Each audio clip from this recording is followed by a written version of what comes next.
Pak Acul, informasinya adalah setiap warga negara yang datanya dicek dan tidak akurat itu bisa memperbaiki. Itu caranya bagaimana, Pak? Memperbaiki sendiri atau harus telepon Pak Acul, Pak, perbaiki Pak, atau bagaimana?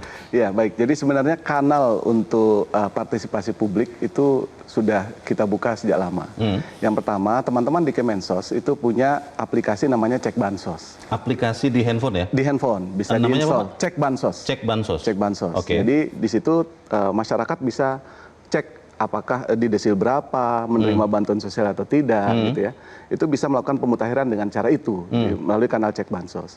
Yang kedua, kalau itu masih kurang, BPS juga punya kanal namanya Cek DTSEN. DTSEN-form.bps.go.id. Maaf, kanal ini artinya situs ya? Situs, betul. Website ya? Website. Kalau yang betul. tadi Kemensos itu aplikasi? Aplikasi, tapi kita bisa buka di website juga. Cekbansos.kemensos.go.id. Gitu. Jadi sebenarnya kanal itu tersedia. Nah, tinggal nanti masyarakat melakukan pemutakhiran. Oh, satu lagi saya lupa. Teman-teman Kemensos juga punya mekanisme itu melalui 6NG. Jadi sistem informasi kesejahteraan sosial next generation. Itu nanti masyarakat bisa datang ke desa, kelurahan untuk melaporkan terkait dengan pemutakhiran data. Gitu. Pak, saya sudah sempat cek ya, Pak. Ya. Saya cek NIK saya sendiri. Saya maaf itu saya pakai mesin pencari saja, karena saya belum dengar penjelasan dari Pak Acul. Saya cek dari Google untuk cek desil, dan itu langsung lari ke saya bukan ke BPS, Pak. Karena kalau ke BPS kan diminta mengisikan nomor tanggal lahir lagi ya. Tanggal lahir, betul. Dan kapcanya ada 2, agak ribet, Pak. Kalau yang di Kemensos, dia tidak perlu masukin tanggal lahir, dia langsung masuk. Nah, pertanyaannya itu valid atau itu phishing tuh situs-situs itu, Pak? Iya, jadi dua situs tadi, cekbansos.kemensos.go.id dan DTSEN-form.bps.go.id itu adalah situs yang valid. Valid ya? Itu valid. Ya, dan kita sudah menggunakan database yang sama. Jadi masyarakat mau memutakhirkan melalui Cek Bansos atau memutakhirkan melalui kanal DTSEN, itu database kita sudah satu. Gitu. Pak, kalau contohnya saya saya sudah cek, Pak. Dan saya muncul datanya belum ada desil. Itu kira-kira apa yang terjadi, saya harus lakukan apa supaya kemudian saya yakin saya WNI bukan WNA begitu kan?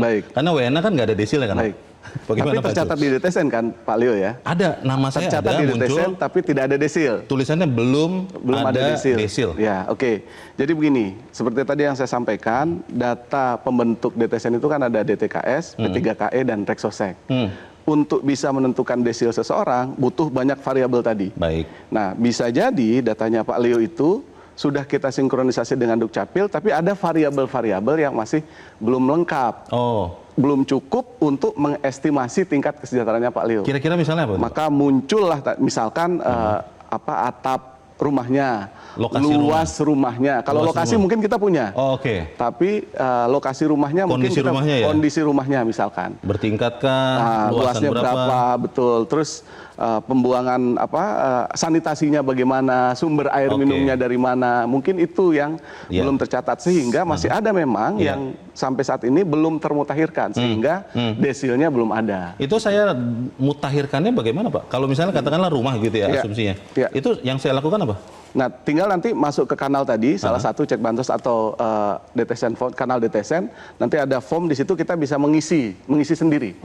Jadi ada pertanyaan-pertanyaan di sana, mulai dari atapnya apa, luas lantainya berapa anggota keluarganya dan seterusnya di sana.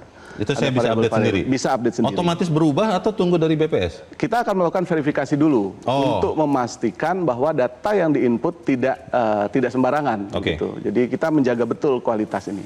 Jelajahi cara baru mendapatkan informasi. Download Metro TV